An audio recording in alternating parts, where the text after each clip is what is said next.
Chapter 11. Jay nudged her side softly, almost like it was an accident. The small action brought her back to herself, and she instantly felt what she didn't even know: doubt, fearful, unsure of herself. Yes to all of those and more. What if following the path they were now on pulled them apart? Or what if Jay was not feeling the same thrill and sense of being alive for the first time in forever? What if he was? All questions she desperately wanted to ask and have answers for. None of them were questions that she could ask in the middle of a crowded train. "So what's it like being back in France after all this time?" Jay asked her with a grin. The thought spiral slowed and stopped in between beats of her heart. She rolled her eyes and returned the nudge. "I could ask you the same thing since you were older than I was the last time you were here." Lexie shot back quickly. Both of them laughed quietly as the cityscape slowly transitioned into the countryside.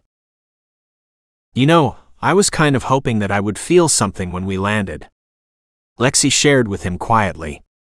What she was saying was for his ears alone. "I really wanted there to be a sense of familiarity, or of finally coming home. Anything really that would make the time I lived here with my parents real. I have the stories of them from Grandpa and Aunt Tracy, but I don't have any pictures of them with me. The only pictures I do have of them are from when they were younger, long before they moved to France." Jay shifted closer and put his arm around her, tucking her closer to his side. The comforting move came naturally around her, and he believed she needed it at that moment. "Really, it's only a couple of pictures from their wedding anyway. My family isn't really what people would call photo enthusiasts. We almost never take pictures of each other." Lexie laughed wetly under her breath. "I think your parents took more pictures of me than my own family ever has. Of course, I'm the same way. I haven't really taken any pictures of Grandpa or Tracy either." She turned her head and quickly wiped away the tears the memories had caused. "They probably did. You've never seen them, but there are a couple of what they called the Lexie albums. One for each time you showed up after we moved. They always thought you were special, and I know they loved you like you were their own child." He hesitated, not knowing how best to phrase what he wanted to say next. "I know it doesn't make up for it or make anything better, but you did have them, at least for a little while." Jay finished with a grimace. "No offense, but that almost makes it worse." Lexie was sniffling a little now as they talked. Jay hugged her tighter and gently moved her head to his shoulder. He couldn't do anything about the past, but he would do what he could for her now. Hopefully, they would find something that had once belonged to her parents here in France. An item or trinket lying forgotten somewhere. Something that she could bring back, and that would help her to feel closer to them. He wanted that for her. After hearing what she had to say on the matter before, he wanted her to know that her parents had loved her dearly. Every child deserved to know that their parents loved them, and he was sure that hers had. He had met her grandfather and her Aunt Tracy. There was no way that anyone belonging to a family like that wouldn't love their child. Her grandfather had chased Jay's family all across the United States, just on the off chance that they might be related. Any person willing to do that could only raise awesome kids. Lexie relaxed into Jay's side, her head resting comfortably on his shoulder. The slight sway of the train, combined with the sudden emotional onslaught that being here had brought on her, lulled her to sleep. Jay felt Lexie relax against him as her breathing evened out into steady, deep breaths. He was glad that she had been able to relax with him like this. Although he was not sure how he felt about what she had shared with him. That she felt she was close enough to him to share something that private and revealing made him happy. That she had felt that way about her parents this entire time, and he had no idea, made him feel something else entirely. It made sense that there had been such a hole in her emotionally. That no one had noticed or tried to do something about it did not. Then again, there was a lot that they still did not know about each other. Maybe this was one of those things. Regardless, he would do whatever he could to help her. There were a lot of answers to be found in France, and finding as many of them as possible was the purpose of them coming here after all. This was just another item on the ever-growing list of questions that they would hopefully find answers to while they were here. Unfortunately, there was no time for them to deal with any emotional issues at the moment. They needed to be focused on the big picture for now, and why they made this trip in the first place. Jay kept his grip on Lexie and focused on the crush of people that were entering and exiting the train around them. As people walked onto the train, they would look around, searching for a spot to sit or a place to stand. Numerous eyes roved over them, only to look away a second later in disinterest. To these people, they were merely another faceless member of the crowd, and nothing more. Lexie was just beginning to stir when the train stopped once more.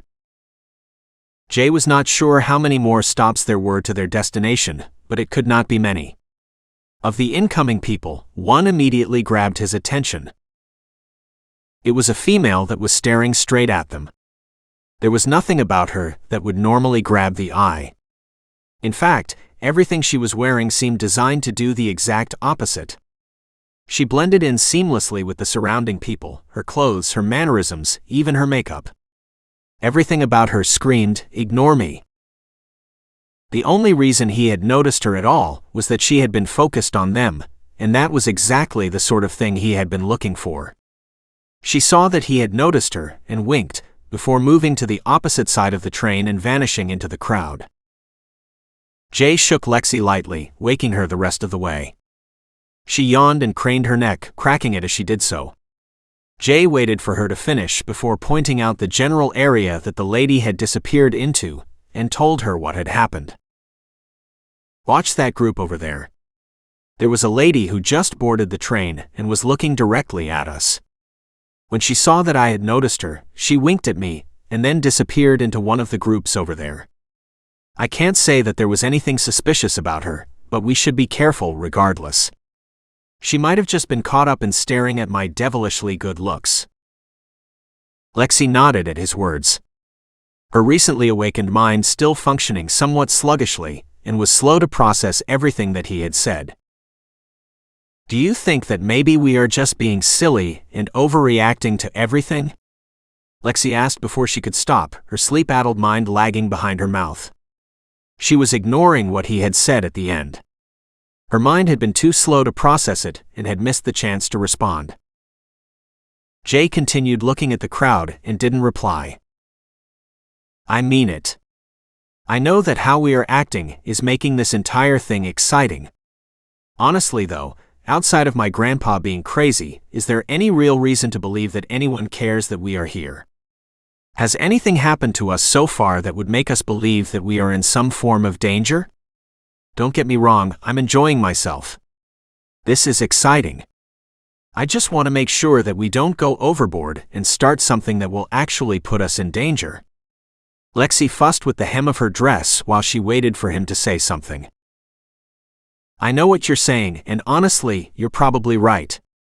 Jay relaxed against the seat, feeling a weight lift off his shoulders.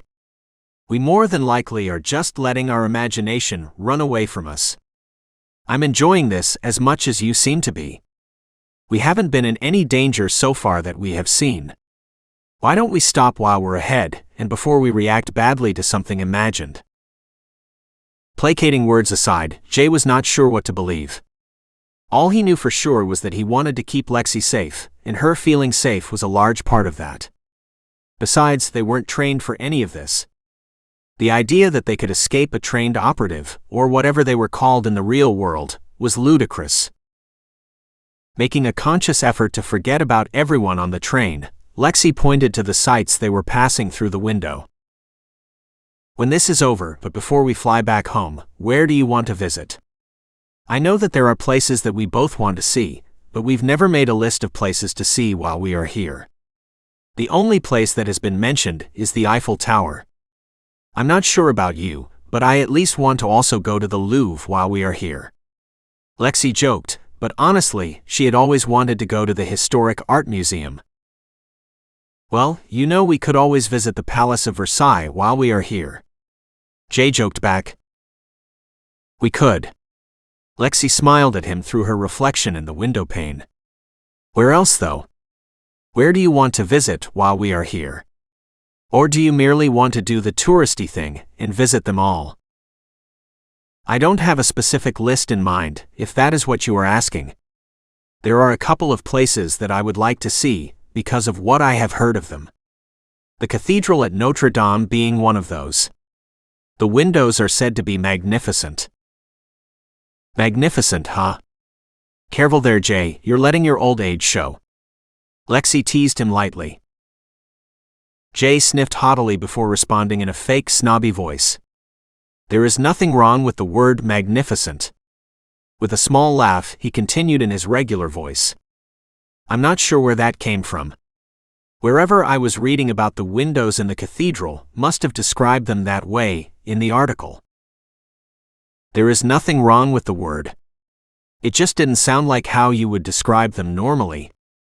I wonder if that says more about our lack of education or the world we now live in, where a word is deemed more suitable for an older generation.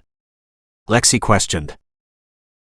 Definitely the world, or rather our society at least. I don't believe it says anything about our education. I for one read a lot, and I know that you do as well. Or at least I know that you used to. Jay answered confidently. I still do, though I don't remember you reading that much at all growing up. Lexie returned. Jay was quiet as Lexie noticed his eyes growing shadowed and dipping lower in the window. I didn't used to. After Mom and Dad died in the accident, I needed an escape of some kind. For whatever reason, the first thing I thought of wasn't drugs or extreme sports but books. The ghost of a smile flashed across his face before it returned to a more neutral expression. I remembered that you were always going on about whichever new book you were reading at the time when we were younger. How you used to light up talking about the latest one, and it just seemed right. It was a way for me to escape, and at the same time, made me feel like you were still there with me.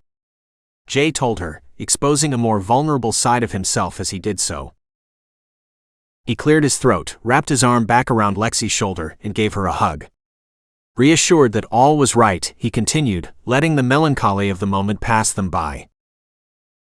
If we were closer to the Rhine River, I've heard good things about the villages near it being rather picturesque. There are also a few castles that would be interesting to see. Really, for me at least, I guess it just depends on how much traveling and time we wanted to spend. I can always find something interesting to see wherever we are. What about you? Surely you do have a list, written down and numbered, I'm sure. Jay teased her gently. Lexie elbowed him in the side with a smirk. It's not written down, but it is numbered. Jay laughed as she admitted it. How many items are on it, and how many do you think that we will be able to see with the time that we have? It's hard to say just yet, since we don't know how much time we will actually have. More time than we are going to have, though that much is certain. She finished with a twinge of regret coloring her voice. We'll just have to come back again sometime and see the rest of them. I promise that I'll come back with you and see them all. If you want me to. He finished questioningly. Of course I do, and we will. That sounds like it would be great. I'm going to hold you to that promise when everything is over, you know. I'll be sure and remember, so don't go making any promises to me that you won't be able to keep. Lexie assured him. I won't, I promise you, Jay smirked at the pointless affectation of the words. I'll do my best to keep any promise I give you. You have my word as your oldest friend on that. They continued to talk about the future and the plans that they wanted to make. The topic drifted from seeing France to other countries and places that they wanted to visit and explore.